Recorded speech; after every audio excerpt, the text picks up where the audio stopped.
This episode of the Jesse T Show is brought to you by 46 and 2 Wealth Partners. This year, many people have lots of money questions. Finding the right information can be tough, and more importantly, finding someone that you like and have confidence in is even tougher. If you'd like to keep more of your money, and more importantly, if you'd like to stop trading time for money and live the life you deserve, contact 46 and 2 Wealth Partners today. Right now, Jesse T Show listeners will receive a free 15-minute phone call that will leave you with at least one idea on how to keep or make more money. Text promo code Jesse T Show to phone number 202-301-4503. Alexa, welcome to the show. Thank you for having me, Jesse. Yeah, it's my pleasure having you on, and I'm excited to have a badass conversation. There's so many things that you do that are interesting and empowering and helping people, and want to share a little bit of that with the people that haven't heard. So if you could just give us a little bit of context on who you are, what you do, and what brought you to today. For sure. So I'm a life coach and a hypnotherapist, and I help people heal their traumas and their blocks while also creating a life that they want to live by their own design, instead of what parents or society have told them, this is the life that you need to live. Because oftentimes people find themselves in that kind of life and they're like, I'm not happy, I'm not fulfilled, I'm not finding all these things that everyone else promised me, right? And so I kind of see people and they're like, what is going on? Like, what is wrong? I've followed the certain steps that people or society have told me in a certain way, and I'm just not finding my purpose or my happiness, right? So I work with people around that, but also clearing their traumas and blocks.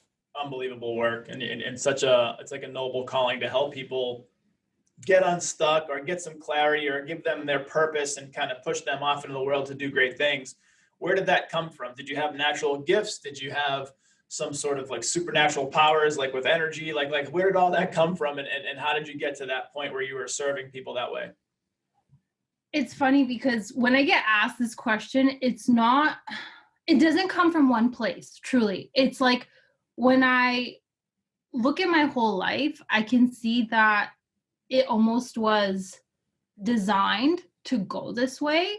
So I personally, and I believe every single person has trauma and blockages. For sure. We all grow up with trauma, right? So I, at a very young age, dealt with trauma. I dealt with a traumatic kind of childhood, right? With different challenges throughout my life.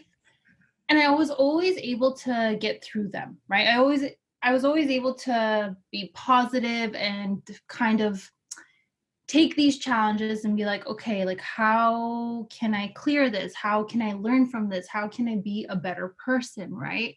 So I never let those challenges kind of take me down into a dark world where a lot of people go, right? And I can understand it because it's this weight of dealing with all these things, right? And part of that is also because my mother was very much into new age stuff and spirituality and all these some examples. What was she into?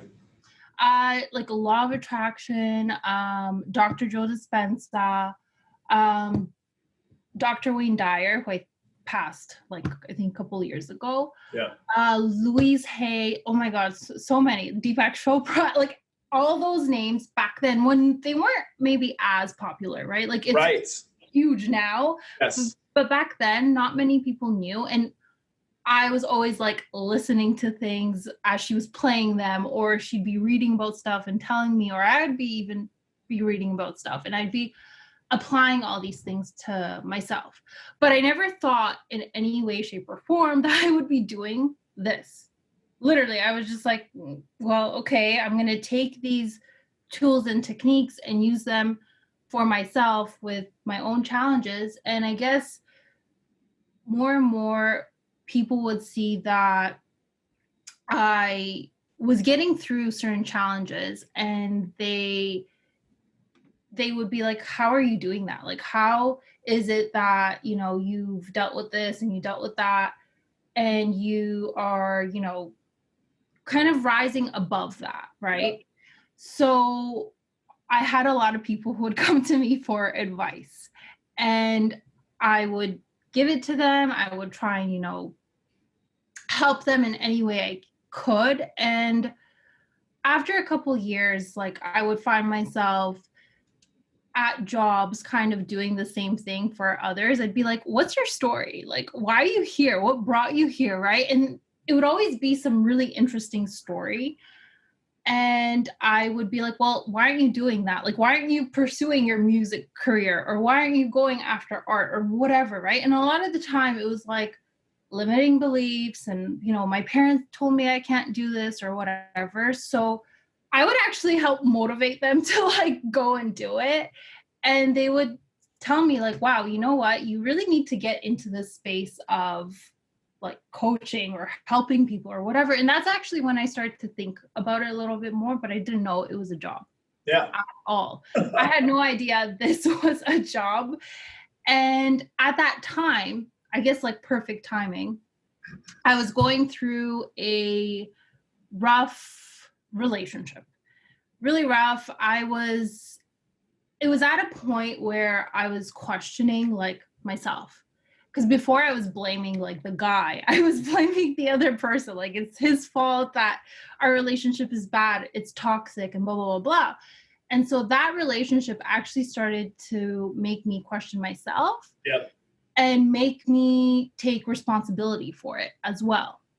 So during that time when people told me like, you should be doing this, and I started thinking about it and that relationship, it actually made me go into being a client. So I got a life coach myself, and I was like, okay, I need to work on all these things, right? And I wanted to be a life coach as well. So it was like a good training for that, right? So that's kind of how I started, right? I started working with my own life coach, and I started seeing my own things in depth, like not just reading a book and kind of doing some self-help things. I actually started going deep into why I was, attracting certain things in my life, why I kept having certain blocks and, like patterns in my life. And I was able to see so much that stemmed from my childhood, really. What was some of the work? Is this a guy or a girl? With the life coach that I started with, it was a girl. What was some of the work that she was having you do to get to those places where you could do the work on your inner child, or do some of the work to kind of release some of these blocks? Like, what were some of the protocols, some of the tools that she was giving you so that you could do this work? Well, with me looking at my kind of patterns or blocks and traumatic kind of experiences, with her, how she did it, like, so I work in a different way completely, but how she did it, it was really through talk, kind of like NLP stuff. Okay. And Neuro linguistic programming. yes. Okay. And she made me, it's hard to explain, right? Because this was also like 2 years ago. And I just remember writing a whole bunch of beliefs down, especially in the category of like my relationships.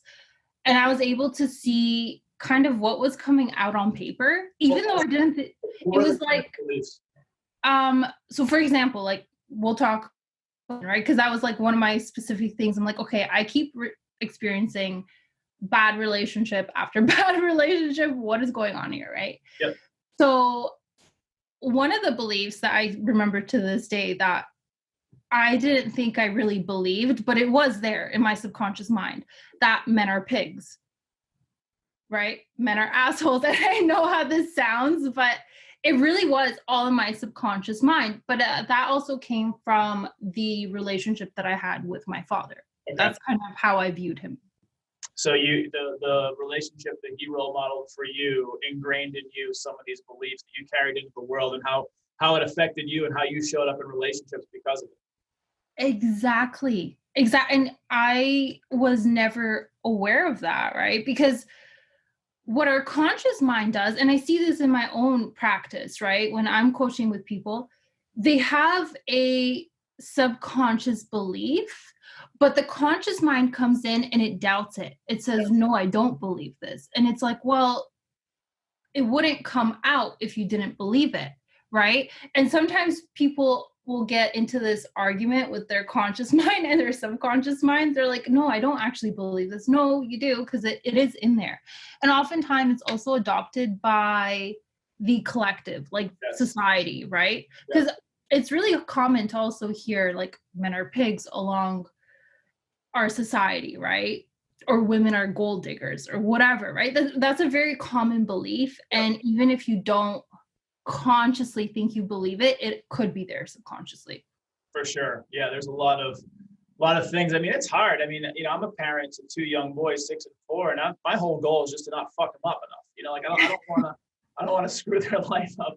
You know, so there's this comedian talks about where you screw your kids up too much, they become like killers, or you know, if you just want to find the right amount of fucking them up to where they're interesting and funny. Yeah. You know yeah, I mean? no, I totally get that. But you know, the ironic thing about that is I sometimes have clients who will come to me and they're like, listen, I'm experiencing this block or this pattern or something in their life, right? And that could literally be anything: bad relationships, bad career, bad finances, bad self-esteem, whatever. It doesn't matter. Yep. And they'll tell me, they're like, listen, but I don't think I had any trauma. Like, I love my parents. My parents were amazing. Like, I don't have any bad experiences, right? And sometimes trauma isn't how it sounds like, right? Like, sometimes we think about these really bad experiences, but sometimes it looks like that person will go back to a scene where maybe their mother was washing dishes, right? And they were 4 years old and they wanted to play, or they wanted to show their mother something that they made at school. But at that time, their mother, when she was washing the dishes, she was just preoccupied. She wasn't really paying attention. And it was not that she was being a bad mother. She just was like, we get busy, right? We get stuck in our own heads. But that 4-year-old is not able to comprehend what's going on, right? That 4-year-old's just like, well, I want to show my mother this and she's not paying attention to me. And I've been, you know, trying to get her attention for the past 30 minutes, still nothing. So maybe I'm not good enough. Maybe she doesn't love me, maybe this, maybe that. And that is actually the starting of the root cause of whatever issue you may have. Unbelievable. So yeah, it's really hard too, because you kind of, you know, as a parent, you have to, not that you have to be on all the time, because it's not really possible, but you have to be mindful of most of the things that you say and you do. And it's not easy. It's not easy to operate in that world, because we're human, we're fallible. And even when you're not, you know, you're just focused on doing something, but you're not paying attention over here. And that could cause like a stem or a branch of reality that causes them to feel unloved or unworthy. And it's like, shit. It's like, exactly, really hard, right? And so, so you have operated in the world of hypnotherapy. Can you explain like how you found that, and then also like how you utilize that in your practice day to day? Sure. So the funny thing about hypnotherapy, I heard it also a long time ago. Remember, I was kind of like in this world for a long time because my mother was kind of dipping her toes in it. Yep. So I heard about hypnotherapy long ago. And when I was younger, I was really interested in trying it, but I never kind of went and did it. I then forgot about it. And when I got into life coaching, so I first started life coaching, and I was working with some clients, and some of my clients were like, listen, I don't know why I have this pattern. And no matter how much talking you can do, sometimes you can't access the subconscious mind consciously, right? They work two different ways. They're separate. It's kind of like, imagine they're separate brainwaves. Yeah. Yeah. It's kind of like you imagine like a wall between them, and you can't access the door unless you get into the theta level wave state, right? So at that point, I was like, okay, well, I need something deeper. And I started to find out about hypnotherapy and how it does help the client go into a theta level wave state, right? And it actually is so good that clients are able to go back to a root cause of whatever it is, right?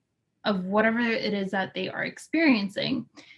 And then they start to understand and see and be aware of certain patterns, or, you know, whatever is causing something in their life. They're like, oh my gosh, I was 3 years old when this happened, when that happened, when whatever, right? And we go back and we see different scenes of this certain pattern. And the moment you actually can become aware of the pattern, the blockage, the trauma, whatever, that is actually when you can start to disconnect from it. When you can start questioning it and being like, okay, well, I was 4 years old at that time, or 3 or whatever. Of course, it was right for me to think this way because that's how old I was. It was just, you know, age appropriate at that time. But now I'm this age and I don't need to think that anymore. I don't have to think or believe that anymore. And the moment you actually question a belief in the subconscious is the moment you actually stop believing it. Incredible how powerful that is. And there's so many books and thought leaders, and we'll talk on Dr. Joe Dispenza in a second because I love what he does in his work. But you know, there's this old term from, you know, decades past where you know, the old timers that used to watch TV, it was called programming. And you know, where, you know, my case in point, she's now since passed, but my grandmother lived until she was about 93, 94 years old. And when I was over there at, you know, at my dad's house where she lived, she'd say, turn on my program, turn on my program. And so like what was happening is these eventually through the years of advertising and TV, marketers and people that understood psychology and all these different things started realizing that when people drop into different brainwave states, and especially theta, it's like a lot of times these older people that grew up with like the advent of TV, that was their technology, that was they got their information. First thing in the morning, they turn on the TV and catch the news. Last thing at night, they're watching something. And when you're in those states of either just waking or just falling asleep, you're so impressionable. And so what happens is you're watching the news and, you know, there's all this fear going on. There's all this, the world's going to end. And, you know, this, you know, place down the street got broken into, so someone's going to break into my house. And so you see a lot of these people that live in fear because they're being programmed with fear. So the idea is to be able to drop yourself into these states and do something positive, whether it's, you know, work on some of these wounds or work on, you know, abundance mentality or work on different things. So if I'm, you know, just the person that wants to be able to drop into the different brainwave states, what are some tools and tips that you would give to me to be able to do those things where I can kind of alter my level of subconscious to be able to work on it? Well, kind of like you said, first thing in the morning and last thing at night is so powerful because we're just getting out or just getting into it, right? Kind of midday is super hard, though there are times that even naturally actually happens for us. Because I have some clients who are like, what's hypnosis? Do I have to be scared of it? I'm like, no, you don't have to be scared of it at all because it actually is very natural for us, right? It happens honestly when we're watching TV, when we are driving even. And so many times I bring this one up because I've experienced it so many times when you're kind of like in thought almost, but then it's kind of like you blank out, but you don't. And then you make your lane changes and you're like, wait a minute, I just switched my lane. How did I do that? Right. And that's actually hypnosis. That's hypnosis. And there's so many times we experience hypnosis in meditation if we go into a deep level, right? When we're doing something we're very passionate about and time just disappears, that's hypnosis.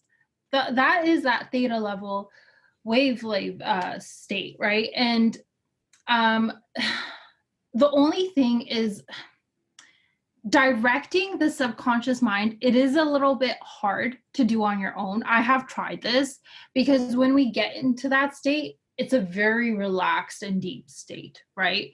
So it is actually a benefit to have someone guide you, like someone like myself, be aware of you, be conscious. And we're talking the entire time and I'm guiding you through like certain scenes or whatever, because it's very easy for a person to just stay in that state and not direct themselves into, you know, seeing whatever. And oftentimes I actually find people can't understand their own scenes of whatever they're seeing, right? I had one girl who it was around money beliefs for her. She was an entrepreneur and she was like, I want to earn more money, but for whatever reason, I keep hitting this roof, right? And one of the scenes that she saw was she was, I think, around 8 years old. And she was in her father's car, who's very rich. And I forgot what he was driving, like a Porsche or something. And he was speeding down this road, and she got really scared. Like she thought she was going to die.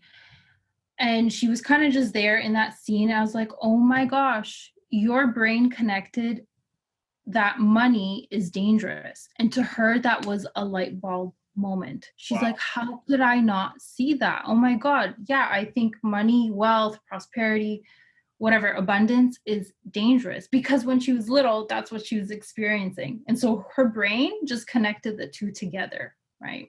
Incredible. How are you dropping your clients into different altered states like theta? How do you get someone into theta? So I do, it's like, if a person watches like a hypnosis, it's very similar. So I don't use, you know, any, I don't even know what it's called, the pendulum. I don't use the pendulum at all. It's nothing like that.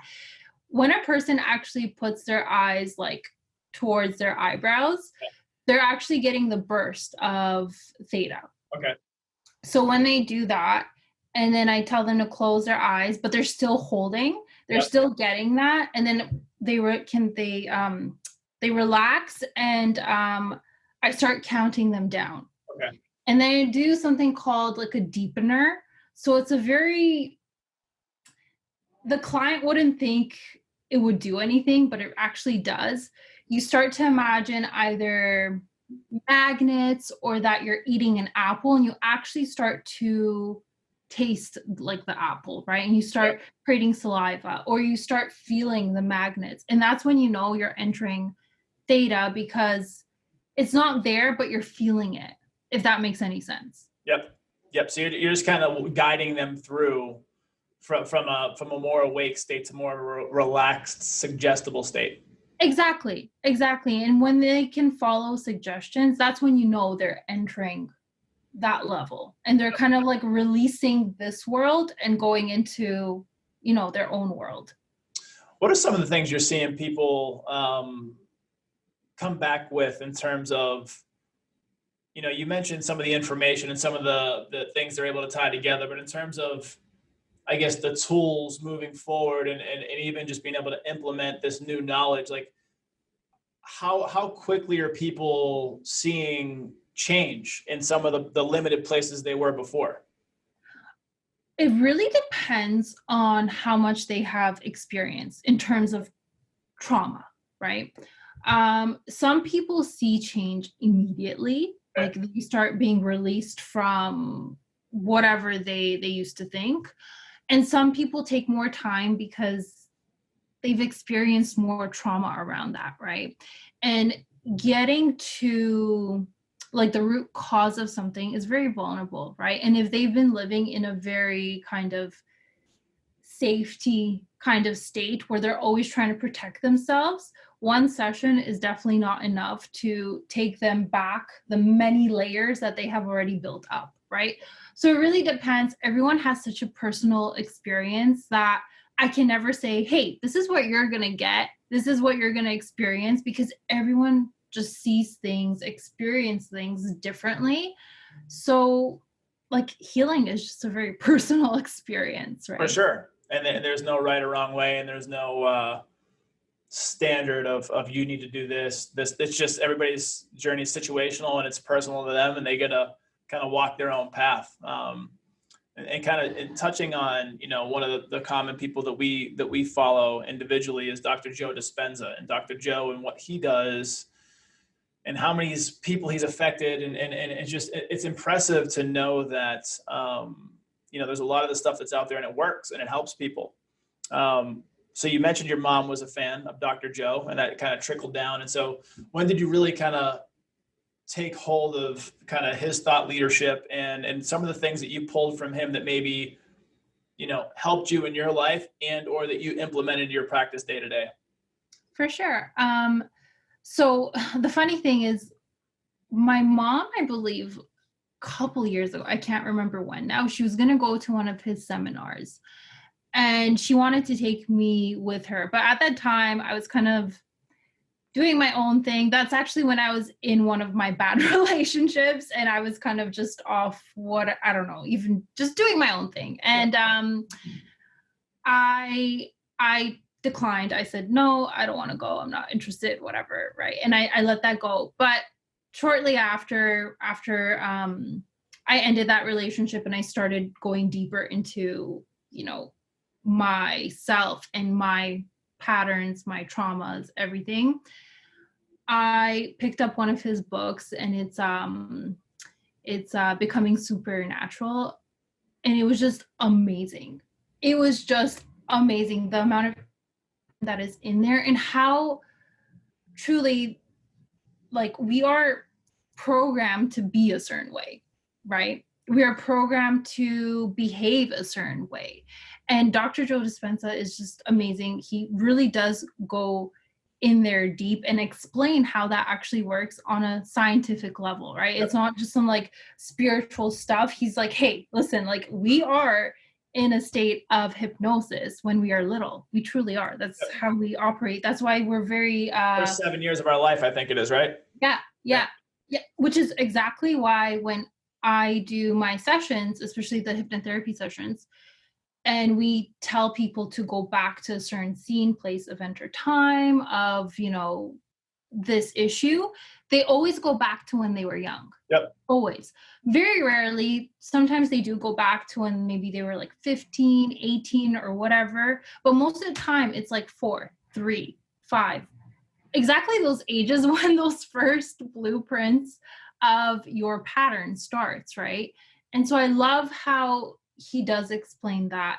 He goes into that super deep and he gives his own tools of how you can undo all of that, right? Though I find it takes a lot of work. Yeah.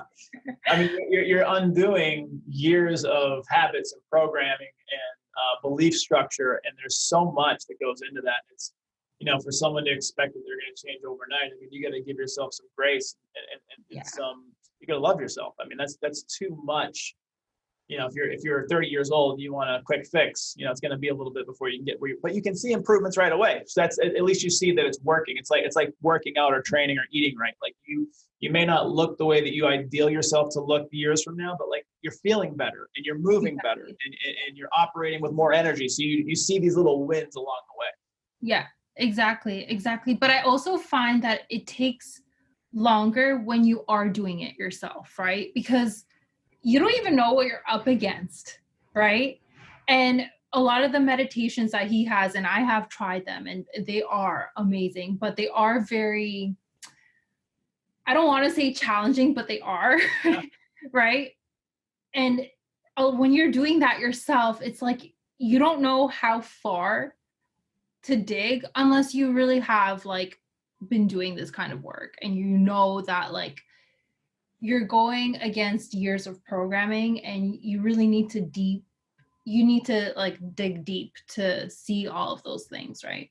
What would you, for sure, and it's work. I mean, no matter what you do, whether it's through meditation, whether hypnotherapy, whether it's breath work, whether it's plant medicines, it's hard. It's not simple, and anything worth having is worth working for. It's going to be a little bit harder, right? If something's just given to you, it's taken for granted, so to speak. Yeah. So in Becoming Supernatural, what were some of the tools or insights that really landed home for you in that book? Definitely, I have been obsessed with the pineal gland meditation. Hell yes. Let's talk about that. Let's talk about the third eye. Let's go there. Well, I have been practicing it. I can't say that I have gotten there yet. Are we talking Kundalini drip? Are we talking like DMT, releasing a little bit bit of the spirit medicine. Yeah. I have once experienced something that I never, like I've been meditating for a long time. Talk about it. What'd you experience? So it was the pineal gland meditation. So you do the it's like So his walk us own through it. Walk us through kind of like the gist of it, how it goes. So it's I don't know what he calls this breath work, but it's a kind of breath work where when you breathe in, you squeeze, your abdomen, your all the like the lower muscles, and you have the intention of like energy going to that area of your brain, the pineal gland, right? And you're holding that. It's honestly very challenging. Not easy. Have you tried it? No, I'll talk about my breath work ceremony I had last week in a second, but Okay. I've had some experience with breath work. Okay, so and basically you do that for 5, 10, whatever minutes, right? And I was doing it for, I think it was 10 minutes. And then you just let go. You let go, and he says to connect basically with space. And when you first hear this, I'm telling you guys, like it sounds weird. You're like, what? I'm connecting space within space, and your mind questions it, right? But I understand why he does it. It's for you to kind of get out of your own head, right? So once you're kind of there and you're connecting with space, that is when I experienced like this profound connectedness to everything and everyone. It was like so overwhelming with emotion, and I felt like my body got really heavy, super heavy. And it was actually a really good feeling. Usually you think, oh, I'm going to meditate. I feel light. I feel airy. But I felt like my body was coming onto itself. Like it's grounded hard in a sense. Yeah, like really rooted. Yeah. Oh my God. It felt amazing. And I just felt connected to everything. So that was one of my experiences. Beautiful. Beautiful. Yeah, the pineal gland's interesting. There's some thoughts and some studies that are going out that, when people pass away, but they come back, they have like a near-death experience. And they have this, like the white light, or they have this beautiful vision of God or something like this. A lot of what it's coming around to is they're saying that your pineal gland is releasing a little bit of DMT, which is the spirit molecule that you'll find in things like ayahuasca and some other plant medicines that allow you to tap into different states of consciousness they're also divine states of consciousness too.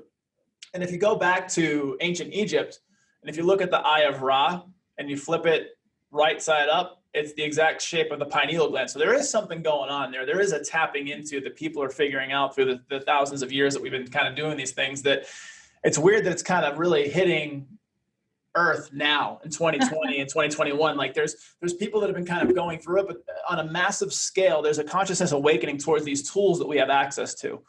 And so I just want, what's that? I said, it's amazing. It's happening where I think people are just becoming more conscious of what is happening in their life. And I think more people are just starting to take responsibility for it, instead of always blaming, oh, it's my parents, it's my upbringing, it's this, it's that.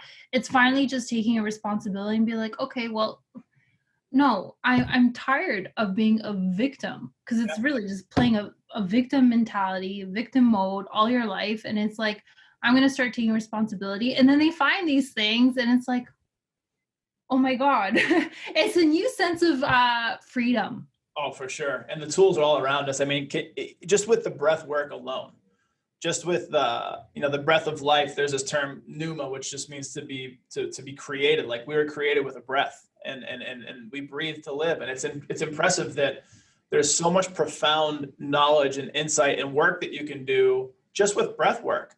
And so my first experience with breath work a couple of years ago was through a gentleman named Wim Hof. And Wim Hof is known as the Iceman, and he's set all these amazing world records for cold exposure and plunges and all these. He's just a master of his mindset, but he's also a master of the physical when it comes to the breath. So I was very much intrigued because I'm a performance person and I like to try things when it comes to, physical fitness and health and wellness. And I'm into weird shit. And so one of my clients who went on one of these, so Wim Hof has these little coaches all throughout the world. There's a local one here in Atlanta. Nice. They put up an event. They were like, come on over. We'll learn about Wim Hof breathing technique, and then we'll also do some cold plunge in an ice bath. Wow. It was awesome. It was incredible. And this person that I went with her and her husband. She's a client of mine, but she's a friend of mine too. And she's also like big into spirituality and all these really cool things. So last week, she comes to my office and we talk about some financial planning stuff just for the first few minutes. And then after that, it was all about breath work. And so she takes me through this breath work. And the way it works is, she sits you down and she kind of asks you some questions like, what have you been working through? What's been coming up for you? Like, where's your head at? Kind of just getting a gauge of where you are. Maybe like one intention that you want to set through the breath work, which for me, it was to focus in and tap into my body and just see what comes up by doing that. And then, you lay down with a blindfold. I'm on a yoga mat on the floor of my office. And the breath cadence is 2 breaths in really fast and then a hard exhale all through the mouth. So it's okay. And I thought I was doing that for what felt like 5 to 10 minutes. She said I did it for 25 minutes. So number one, I lost track of space and time. I had no clue how long it actually took. So there was something taking over. And just like we talked about before we jumped on air, there's these different things that will happen to your body. So you'll get like a euphoria potentially. You might feel cold. My hands did like the T-Rex, like they got like like small and clear. You felt it? You felt it? I couldn't open my hands. They were stuck. Wow. My feet started doing that. And she said, when your hands are clasping, it's a metaphor that you're holding on to something too tight. But there's actually a medical term for it as well. So it's not just like the spiritual side. There's something else to it. So long story short, I'm laying here. And when I was comfortable, like she's like, whenever you want to stop doing that breath. And here's the thing, I knew what to expect because with the Wim Hof breathing, I knew that like how my body would feel. And I was expecting that when I was with this, but this was the Wim Hof like 10 times over. It was like Wim Hof on steroids. Wow. It was so great. So my body's feeling these effects. I'm feeling cold. My hands are clasping. My feet are starting to clasp. But then I get hit with this wave of emotion that I haven't felt in a very long time. And usually it takes me either like therapy or it takes me plant medicines to get to this point of like deep inner work. So I did this breath work. Stuff starts coming up about like my sons and my mom and dad who passed away, and I have friends, and it's just this profound love. And the whole time I'm laying there and I'm like, just surrender to the feeling, surrender to the moment. Yeah. And it was one of the top few emotional experiences I've had in my life, in my entire life. And as I'm laying there, I'm crying, like she's like consoling me, like in a nice way, making sure I'm okay. And I remember I couldn't get off the floor. I was stuck to the floor. Wow. Literally felt like I was 1,000 pounds. And then when I got enough strength to like turn over and try to like go fetal position, like curl in, I felt like I was going to throw up. So it had like this profound physical, and like I sat after the breath work and I'm laying here, I sat for probably a good 20 or 30 minutes, just downloading, taking information in about and like for the whole day, like you got to take the rest of the day off after that. Like there's you could go like hang out with friends and stuff, but like you can't really work after that. So it's interesting that the breath work that is free, if you do it right, it literally has like a spiritual connection to it, and it has this emotional play that's unbelievable. For sure. It almost sounds like you had like a Dr. Joe Dispenza experience. You know what I mean? Because a lot of people experience that type of stuff at his events.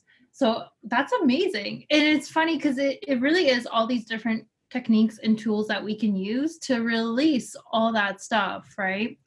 And I always tell people, it's like, you have to go to what you feel most connected to, or what you resonate with the most, right? Because that is your answer. Yeah, well, that is your answer to start healing or releasing certain things. That's super amazing. That experience. Dr. I have to try that. I know you should. You should just do it with someone that can guide you a little bit, because you'll be, if you get to that place, it's very emotional, very raw, and it could be great. Like there's nothing wrong with having sad or emotional feelings that flow through you, but just let them do their job and let them move on, and you just kind of come back around. But so yeah, Dr. Joe's a trip, man. I saw a couple of his presentations and just, I listen to a lot of him on, like he's on Aubrey Marcus's podcast a lot. Like there's a lot of thought leaders that I'm into that love to have him on their podcast. And Yeah. it's incredible what he's able to tap into. And he's really funny because when he does some of his guided meditations, he starts talking really funny. And he's like, and now, and then he talks about space, like talking about space. It's super fun. Yeah. But again, he does that to get you out of your own way, right? Because so many times, like how many times have we meditated and our mind will just start going different places? Overthinking.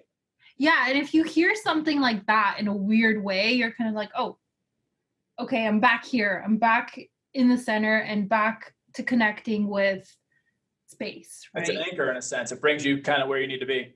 Yeah. So I've heard some people be like, what is this? Like, what is he doing? What kind of witchcraft is this? Like, no. It's all on purpose. Like when I even do the hypnotherapy, my voice changes. I need it to change so that people connect with it differently than just me talking, right? Yeah, it actually gets people to pay attention differently too. Like when the audio changes or something and the tonality changes, it's like, you pay attention a little bit differently. So in terms of your practice and building out your business, what are you looking forward to in the next, few months outside of kind of maybe getting back to some sort of normal through Corona? What's going on in your world? Well, I am looking forward to actually connecting with more coaches that are doing this type of work, connecting with them, maybe collaborating with them so that we can start offering this more to people, especially during this time, because I have seen a spike, especially with COVID. People are questioning, I think, themselves more and being like, what is going on? Right. And I would love to just start collaborating and offering as many tools, as many techniques for people who are still new to this, right? And maybe are a little bit wary of like what this whole thing is about and they just want to try certain things. I definitely just want to offer and expand as much as I can. Keep offering your medicine to the world for sure. And I'll get you plugged into some people I think that you would match really well with. It'll help. But thank you so much for being on the show today. It's been a pleasure. She's the amazing, the mighty, the powerful Alexa Ceza. I'm Jesse T. Be sure to catch us on next week's episode of The Jesse T Show.